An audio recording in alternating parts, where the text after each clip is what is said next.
평범한 농부의 집안에서 태어납니다. 농부요? 네. 농부. 자, 견훤의 아버지 아작이는요. 하루하루 열심히 농사를 지어서 살아가던 농부였습니다. 견훤은요. 부와 권력을 손에 쥔 귀족 집안이 아닌 평범한 집안에서 태어난 거죠. 자, 그런데 견훤은 그럼 마냥 평범하기만 했을까? 아니에요. 아니죠. 네, 어렸을 때부터 막 네. 영특하고 운동도 잘하고 활도 잘 쏘고 막 그런 거가. 자, 그의 어린 시절에 관한 아주 신비한 이야기가 남겨져 있거든요. 자, 어떤 이야기일지 우리 예언 씨 한번 읽어주시죠.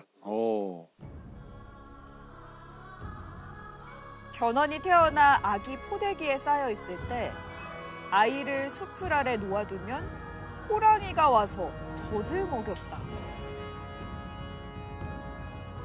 이건 뭐 설화 같은. 그렇죠. 들에서 일하던 견훤의 어머니가 포대기에 쌓인 갓난아기 견훤을 잠깐 수풀아에 뒀는데 호랑이가 견훤에게 젖을 먹이고 있었던 것이죠. 물론 이 이야기는 정사는 아니고요. 아마 그 설화로 각색된 내용이라고 보여져요. 견훤이 그 호랑이의 젖을 먹고 자랄 만큼 이 비범한 인물이라고 하는 것을 말하고 싶었던 것 같아요. 자, 이 놀라운 이야기는요. 마을 사람들에까지 소문이 났죠. 이야. 자, 그렇게 견훤은요. 주변 사람들의 그 기대 속에서 튼튼하게 자라납니다. 그리고 어느덧 신라의 어엿한 청년이 되었습니다. 장성하자 체구가 크고 용모가 뛰어났으며 뜻이 크고 기계가 있어 평범하지 않았다. 주변 사람들의 기대처럼요. 정말 비범한 인물로 성장을 한 거죠. 자, 그렇게 남다른 기백을 지닌 견훤. 그는요. 10대 후반이 됐을 무렵 자신의 진로를 결정합니다. 바로 견훤이요. 경주에 있는 군대에 자원 입대를 한 겁니다. 교수님, 근데 견훤은 왜 갑자기 군인이 되기로 맘먹은 거예요? 예, 이 신라는 신분을 구분하는 신분제, 즉 네. 골품제 사회였어요. 네. 그래서 당시 골품 신분에 속하는 사람들만 관리를 등용을 했어요. 근데 이 지방 사람들은 골품 신분에 속하지 못했어요. 견훤은 지방 출신이기 때문에 이 관리로 등용, 그 관리로 나아갈 수 있는 길이 막혀 있었던 거죠. 그래서 견훤은 군대에 들어가서 자기가 해적이나 도적을 그 소탕하는 데 공을 세우면은 나름대로 이름을 떨쳐갖고 출세를 할 수 있다고 생각을 했던 거예요. 귀족 중심의 철저한 신분제 사회였던 통일신라 시대. 자, 이대로라면 견훤도요. 아버지처럼 농부로 살아갈 게 뻔한 상황이었습니다. 그래서 견훤은요. 농부인 아버지와는 다른 길을 걷게 된 겁니다. 자, 그렇게 신라 군인이 된 견훤. 그런데 얼마 후 견훤은요. 수도 경주를 떠나 꽤 먼 곳으로 이동해야만 했습니다. 바로 전라도 해안 지역. 견훤이 이곳에 배정된 데에는 특별한 이유가 있었습니다. 당시 전라도 해안 지역에는요. 해적들이 시도 때도 없이 나타나가지고 이 백성들의 재물을 빼앗고 있었거든요. 그래서 기백이 남다른 견훤을 전라도 해안을 지킬 병사로 차출을 했던 것이죠. 해적이 있는 곳이라면 어디든지 견훤이 있었습니다. 육척 거구의 몸에서 뿜어져 나오는 그 날쌘 힘과 이 무술 실력으로 해적들을 때려잡은 거죠. 심지어요, 견훤은요, 잠을 잘 땐 항상 머리에 창을 베고 잤다고 합니다. 와. 언제라도 해적 소탕을 위해 출동할 만반의 준비를 갖췄던 것이죠. 해적이 자주 왔었군요. 그럼요. 되게 많았거든요. 이렇게 남다른 열정과 용맹함으로 신라군 사이에서 두각을 드러내기 시작합니다. 그리고 얼마 후에요. 군대 내에서 견훤의 위치가 달라집니다. 어떻게 달라졌을까요? 그의 용기는 항상 군사들 중에서 첫째였다.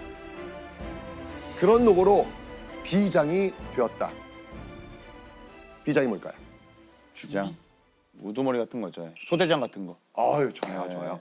자, 비장은요, 어떤 부대의 부대장급에 해당하는 직책을 말합니다.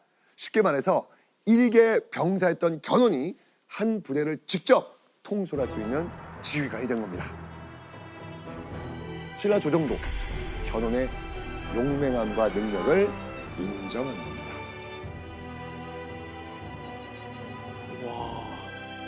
그런데 어느 날 견훤은요, 나라를 지키는 군인으로서 엄청난 회의감에 빠지고 맙니다.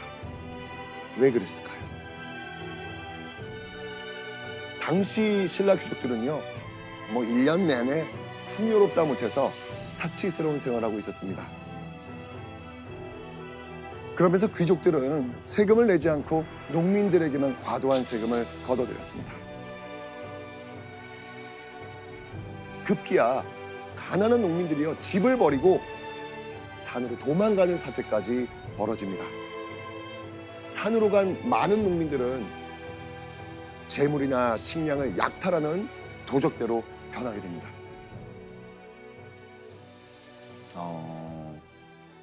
그리고 그때 이런 혼란스러운 틈을 타 새롭게 등장한 세력이 있었습니다. 과연 이들은 누구일까요? 호족. 호족은요, 중앙정부로부터 통제가 안 되는 독립세력을 말합니다. 신라 조정이 도적대들을 제대로 진압하지 못하니까 각 지방의 유력자들은요, 자기 재산 지켜야 되잖아요. 지금 신라 정부 날 지켜주지 네. 못하니까. 그래서 이들은요, 주민들을 동원해가지고 무장 조직을 갖추게 됩니다. 호족들은 이제 각자 독자적인 통치 조직을 두고 또 관리를 또 임명을 할 수 있었어요. 그리고 또 자체적으로 각 지방을 직접 다스리기도 했어요. 이때쯤 신라는 거의 뭐 호족의 세상이 되었다라고 할 수 있었어요. 이때요, 상주 지역에도 호족이 생겨납니다. 상주. 상주 지역에도요. 누굴까요? 견훤이 견훤 아버지. 아, 역시 도영 씨가 빨라. 오. 견훤의 아버지 아자개. 아다게. 농부도 이제 호족이 되는. 견훤의 아버지 아자개는요, 당시에 열심히 농사를 지어가지고 사실 엄청난 부를 축적하고 있었거든요. 호족이 된 아자개는요, 상주 지역을 공격해 차지하고요, 스스로 사불성 장군이라고 불렀습니다. 이렇게 스스로를 각 지방의 성주나 장군이라고 부르는 호족들이 우후죽순으로 생겨나게 된 거예요. 신라의 왕과 귀족들은요, 백성을 지켜줄 힘도 의지도 없는 상황이었습니다. 결국 가장 고통받는 건 힘없는 백성들이겠죠. 그리고 이때 이 모든 상황을 누구보다 안타깝게 지켜보는 한 사람이 있었으니 그 한 사람이 누구겠습니까? 견훤. 맞습니다. 자, 이때 견훤은요, 아주 중대한 결정을 내립니다. 맡고 있던 직책인 비장 자리를 내놓고요, 신라 군복을 벗기로 결심합니다. 왜냐하면 군인이잖아요. 근데 부정부패한 신라 왕실을 위해 싸우는 군인, 그런 군인으로는 더 이상 살고 싶지 않았던 것이죠. 그래서 신라 군복을 벗기로 했던 겁니다. 이야. 견훤은요, 무너져가는 신라의 대안이 필요하다고 생각했습니다. 바로 그 대안, 새로운 나라를 세우는 거였습니다. 더 큰 꿈이 있었네요. 그렇죠. 완전 큰 꿈이죠. 오. 이때 견훤의 나이가 23살이었습니다. 23살. 네. 23살. 지금 생각해도 야, 이 보통 사람이 생각할 수 없는 거라서 진짜. 왜 그 호랑이가 젖을 먹이고 갔다고는 말이 나오는지 보통 사람은 아닌 거죠. 그렇죠. 포부가 남달랐던 견훤은요, 이 썩어빠진 신라를 대신할 새로운 나라의 왕이 되겠다 결심을 한 겁니다. 전라도 지역으로 가서 백성들을 모으기로 결심합니다. 자, 그런데 신라의 많고 많은 땅 중에 왜 하필 전라도 지역이었을까요? 그 지역에서 활동을 하다 보니까 지리도 잘 알고 자기와 뜻을 함께할 사람들도 있을 것 같아요. 그렇죠. 맞습니다. 견훤이 전라도 지역에서 비장으로 근무했었잖아요. 그렇기 때문에 이 지역의 백성들을 잘 알고 있었던 거죠. 견훤은요, 사람들 앞에서 야심찬 목소리로 이렇게 외칩니다. 우리는 이제부터 백성들의 피로 배를 채우는 관리들 없애고 백성들이 편하게 사는 나라 이룩합시다. 자, 그리고요, 관리들에게 빼앗겼던 그 창고의 곡식을 풀어가지고 굶주린 농민들에게 나눠준 거예요. 그리고 견훤은요, 백성들을 위한 정책 말고도요, 전라도 주민들의 심리를 제대로 공략합니다. 전라도가 옛 백제 땅이었잖아요. 그 백제를 누가 멸망시켰어요? 그 백제를 신라가 멸망시켰어요. 그렇죠, 신라. 그래서 백제인들은 신라에 대해서 반감이 있다 없다? 아, 있죠. 있다. 오케이. 있죠. 그걸 이용했나? 그렇죠. 이걸 견훤이 정확하게 캐치하고 있었던 것이죠. 한마디로 신라가 아닌 백제에서 살게 해주겠다면서 백제인들의 그 반신라 감정을 전략적으로 이용했던 겁니다. 그렇게 3년간 열심히 기반을 다져나간 견훤. 이때 견훤이 모은 사람들이 몇 명쯤 될 것 같아요? 50명? 아닙니다.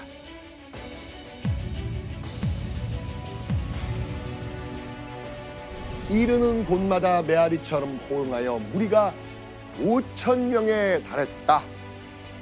무려 5,000명. 견훤을 따르는 군사의 숫자가요, 순식간에 눈덩이처럼 불어난 거예요.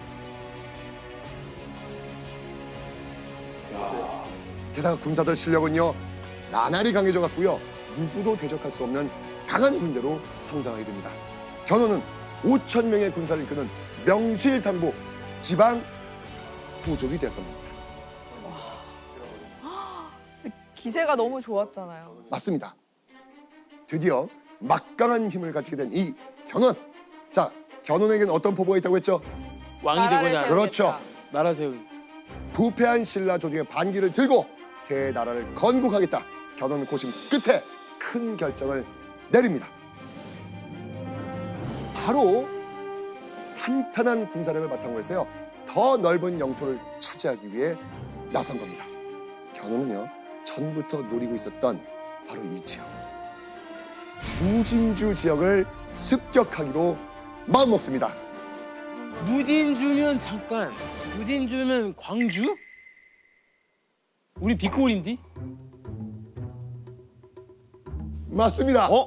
무진주는 지금의 광주 광역시입니다. 광주광역시. 네. 광주의 아들이잖아요. 예, 그 맞습니다. 그러면 잠깐만 원래 우와. 교수님, 근데 왜 광주였어요? 전남 지역을 대표하는 상징적인 지역이잖아요, 광주가. 아, 그때도. 그리고 이 무진주는 옛날 백제 지역이었잖아요. 만약에 이 무진주를 손에 탁 장악하면 백제 유민들이 적극적으로 협조할 것이라고 이렇게 생각을 했던 거죠. 그래서 아마도 이 무진주를 습격했던 것으로 보여져요. 맞습니다. 자, 이렇게 원대한 뜻을 가지고 전남의 대표 지역인 무진주를 습격한 견훤. 그 결과는 어떻게 됐을까요? 성공. 대성공. 견훤은요, 격렬한 전투 끝에요, 5천여 명의 용맹한 병사들과 함께 무진주를 점령하는 데 성공합니다. 우와. 자, 그로부터 8년의 시간이 흐르고 900년이 되던 해, 새 나라를 위한 초석을 다지던 견훤은요, 아주 중요한 땅을 얻게 됩니다. 바로 완산주. 완산주. 맞습니다. 지금의 전라북도 전주입니다. 아, 전주. 전남의 중심 무진주를 점령했던 견훤은요, 북상에서 전북의 중심 완산주까지 장악을 한 겁니다. 그런데 놀라운 거는요, 견훤이 완산주를 장악할 때 피를 한 방울도 흘리지 않았다는 점이죠. 어떻게 이런 일이 가능했을까요? 다들 이미 어떻게 돼요? 다 한 그렇죠. 거예요. 아니면 다 도망간 거 아니에요? 그러니까 너무 세면 딱 이미 알아요. 딱 싸우기 전에 상대가 포기를 하죠. 맞습니다.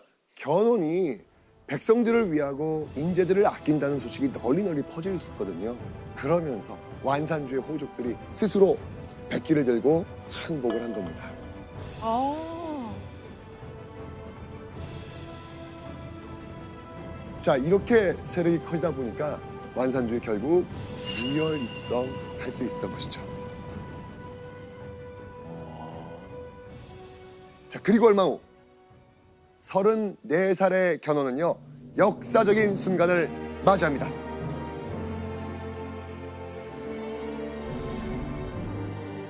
마침내 후백제 왕을 자칭했다. 마침내 견훤이 완산주를 도읍으로 새나라 후백제를 건국한 겁니다. 신라 군대를 떠난 지 11년 만에 새 나라를 건국하겠다는 견훤의 원대한 꿈이 이루어진 겁니다. 자, 이때 견훤은요, 즉위하면서 이런 말을 던집니다. 자, 어떤 말이었을지 영상으로 확인해 보겠습니다. 우리 선조들은 무한한 영광과 기상을 가지고 사만을 주름잡아 왔었소이다. 그러나 신라가 당나라와 손을 잡고 선조들의 나라를 쳐서 멸망을 시켰으니 이 어찌 원통한 일이 아니겠소이까? 심히 이 완산에 도읍을 세우는 것은 바로 그러한 분함을 씻으려 함이요. 신라가 당나라와 연합하여 600여 년의 역사를 가진 백제를 멸망시켰으니 백제의 마지막 왕 의자왕의 원한을 가겠다라고 지금 선포를 한 겁니다. 한마디로 반신라 정책을 펼치겠다는 선언이었습니다. 자, 그렇다면 견훤이 세운 나라의 이름은 무엇이었을까요? 후백. 아까 전에 후백제왕. 아닙니다. 어? 아 백제. 맞습니다. 백제입니다. 백제. 아, 우리가 그 전에 있었던 그 백제, 네. 삼국시대 백제, 그 백제와 구별하기 위해서 편의상 후백제라고 말하고 있을 뿐이에요. 아 그러면 이제 지금 공부하는 저희들이 후백제라고 하지 그 그렇죠. 당시 사람들은 그냥 백제로 하는 거죠? 그렇죠, 그렇죠. 맞습니다. 여기서 잠깐 실제 시험에 나왔던 큰별쌤의 별의별 문제. 밑줄 그은 국가의 수도가 위치했던 곳을 지도에서 옳게 찾은 것은 큰일일세. 견훤이 국가를 세우고 왕위에 올랐다는 건 백제의 부흥을 내세웠다지. 가 평양, 나 부여, 다 전주, 라 경주. 와 그러니까 이게 한국사는 항상 문제가 두 가지가 같이 있는 거예요. 그렇죠. 일단 이 국가도 알아야 되고 그렇죠. 국가는 이제 백제죠. 그렇죠. 오, 저희는 좋아요. 후백제라고 부르지만 오. 그 당시에는 백제라고 합니다. 우와. 네. 그런데 이제 지역은 이제 우리 전주 쪽이죠. 그렇죠. 그 정답은 3번 다가 되겠습니다. 정답. 야, 역시 네. 완벽한 해설이었어요. 대단하십니다. 자, 견훤의 건국으로 통일신라 시대는 저물고요. 한반도가 신라와 후백제로 쪼개지게 되었습니다.